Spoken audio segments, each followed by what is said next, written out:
Hello and welcome to another episode of Plasmatic Painting. Today we're going to be painting some characters that just won't give up.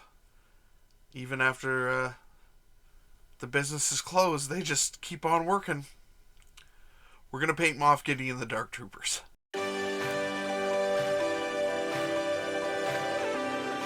So we're going to do these guys. It's quick, easy, simple.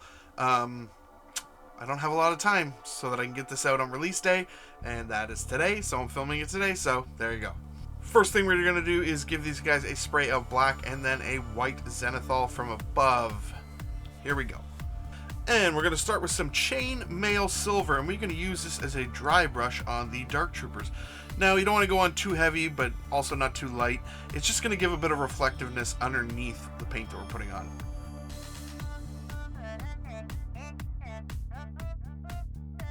And we're going to take some Gravelord Gray and we're going to mix that with some Grim Black, and we are going to put this over the entire miniature, everywhere.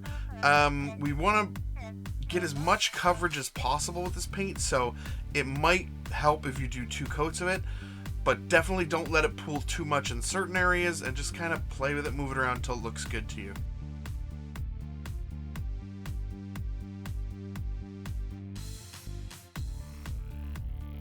I remember when the Dark Troopers, I think, first came out in Dark Forces, the original Star Wars first-person shooter for PC.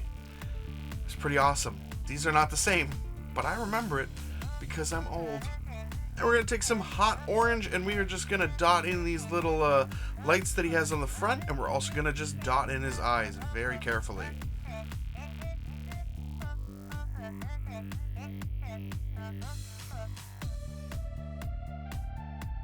We're also going to use the hot orange on the rocket launcher here on the scope, and also the little thing at the front.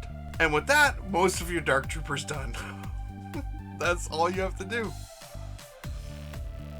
I mean, they're not going to win any awards, but they look pretty good. Well, you'll see. Then we're going to take some dead white, and we are going to use this on the ones that are on the jet. So we're going to do it on the jet coming out of his feet, and also the blast on the ground. And now we're going to switch over to Gideon here. And we're going to take some Space Gray, some Grim Black, and some Express Medium. And we're going to mix our own little grayish color here. It's going to go on his pants and his undershirt. Basically all his clothing that isn't armor, gloves, or his belt.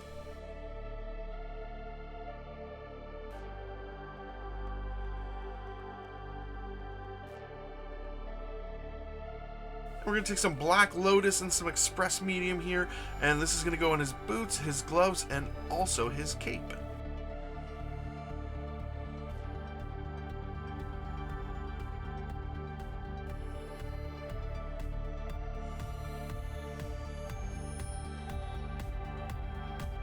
Now when you get to the cape, you want to do the same thing that I always say, is you want to push this around. Don't let it pool too much, but, you know, don't not let it pool in certain areas. Just kind of move it around till it looks the way you want.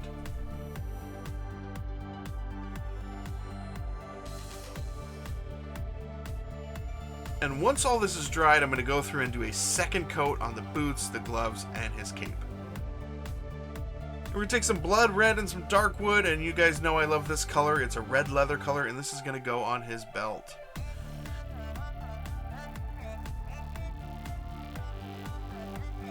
It is also going to be put on the holster for his gun. And we're going to take some straight slaughter red, and this is going to go on the inside of his cape.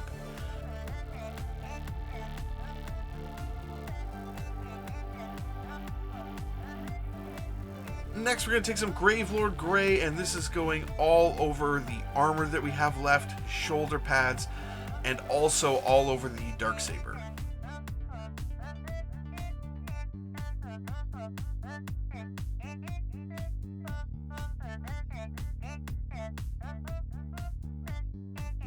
And don't forget to also use this on the pistol that's sticking out of the holster there.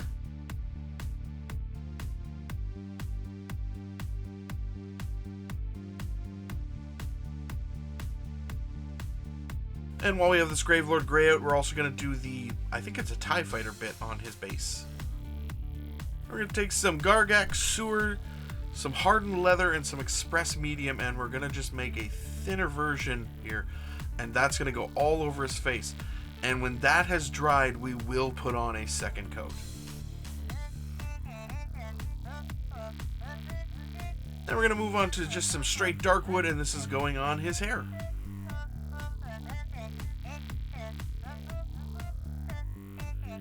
Good thing about the zenithal highlight is it's doing most of the work for us because we're using the translucent or transparent paints. So that shading that's going down that we've put in with the zenithal is really doing most of the work here. Then we're going to take some chainmail silver. Now we're just going to put this on these little buckles on his boots. He's also got a spot on his gloves as well, and also his buckle on his belt.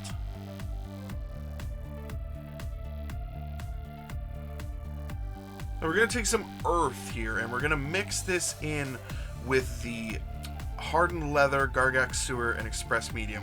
And we're going to slowly start doing this, adding in a little bit more of this earth color and more of this earth color, and start doing highlights on the face. So here we've added in a little bit more of this earth. Yeah, and we're really starting to bring out that face now. So we're just hitting those high areas.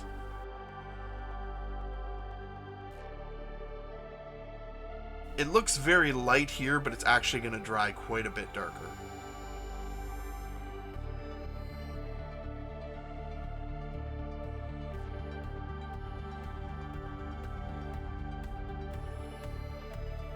So we're going to take some more dead white here. Now we're going to put this as an edge highlight on the Darksaber, and once that's on there, we're going to take our finger and just run it along it. So this is going to give it that kind of shimmery, not perfectly white look that I think it has.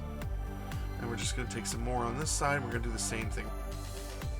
Now we're going to take the Imperial Yellow, Zealot Yellow, and Express Medium, hopping back to the Dark Trooper. We're going to put this all over the explosion part of the jets coming out.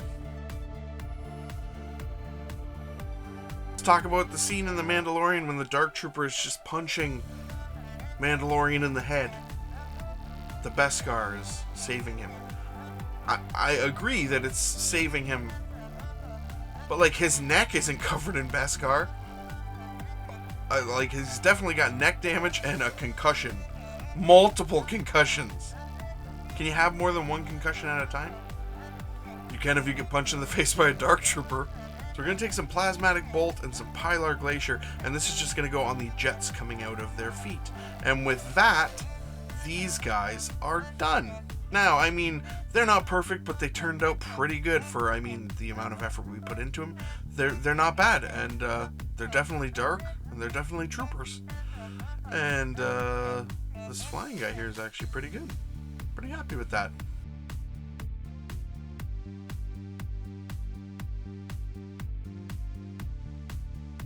And here is Moff Gideon with the Darksaber. He was a fun miniature to paint. It's sometimes hard to paint a miniature that has so many similar colors that you kind of have to split them up, but it was a fun miniature.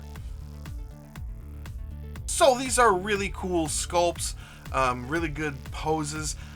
The Dark Troopers were a little finicky to put together. The one with the rocket that is on his one foot, this is gonna break. Like, there's no way this won't break.